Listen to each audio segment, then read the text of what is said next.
This is Modern Working Tools, today's tools for the modern Freemason.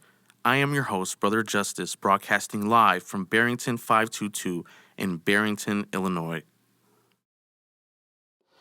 In 1870, several thousand of the 900,000 inhabitants of Manhattan were Freemasons.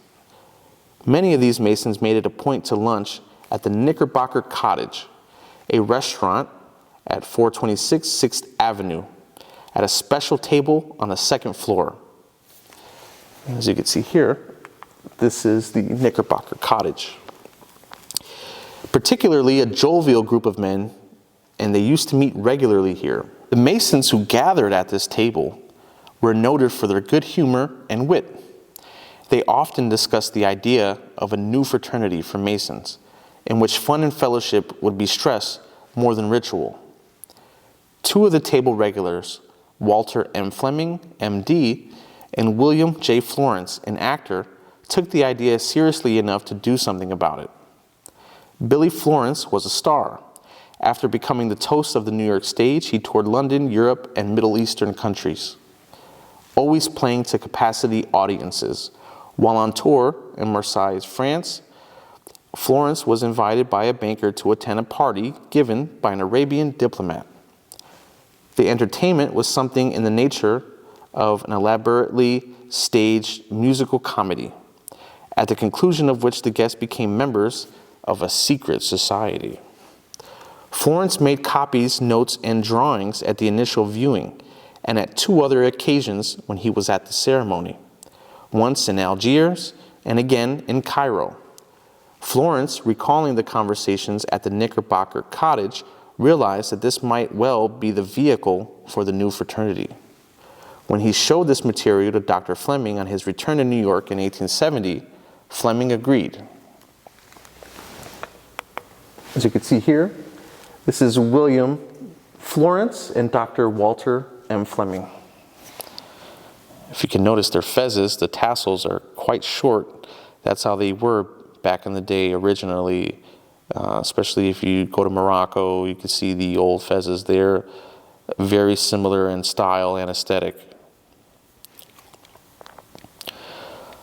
Dr. Walter Millard Fleming was a prominent physician and surgeon. Born in 1838, he obtained a degree in medicine in Albany, New York in 1862. During the Civil War, he served as a surgeon with the 13th New York Infantry Brigade of the National Guard.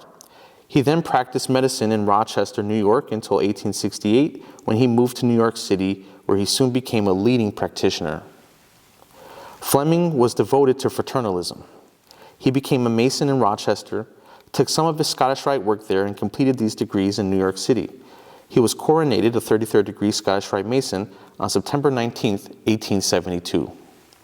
It was Fleming who took the ideas supplied by Florence and converted them into what was to become the ancient Arabic order of the Nobles of the Mystic Shrine, also abbreviated as AAONMS.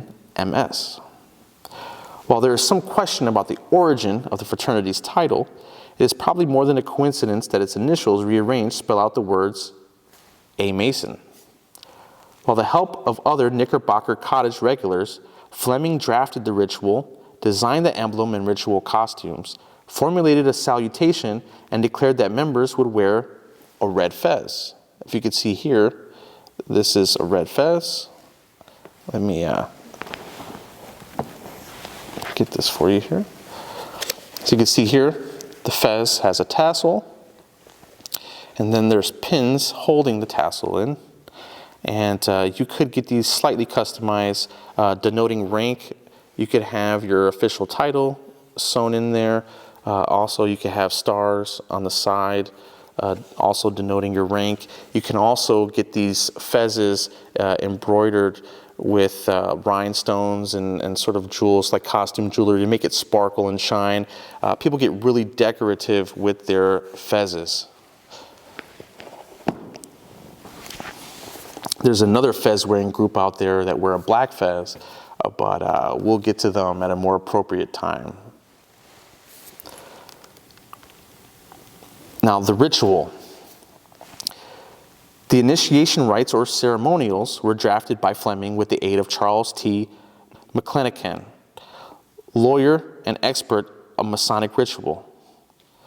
William Slay Patterson, printer, linguist, and Albert L. Rawson, a prominent scholar and Mason who provided much of the Arabic background.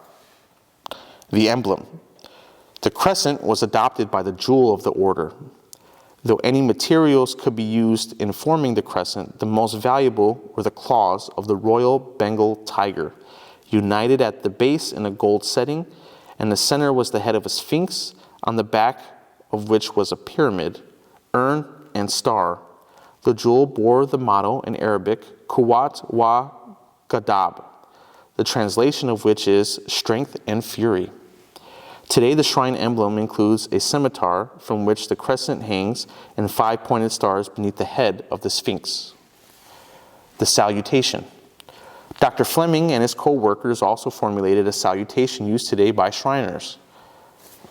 As-salamu alaikum, which means peace be with you.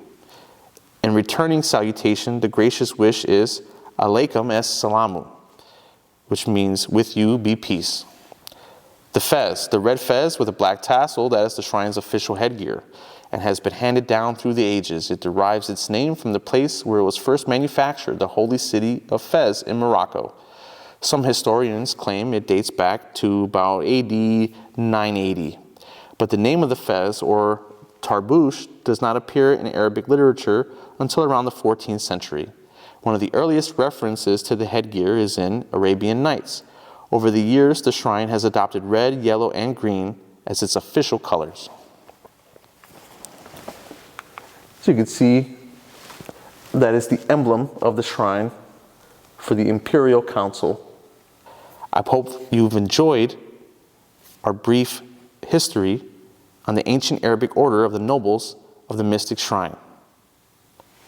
Assalamu alaikum.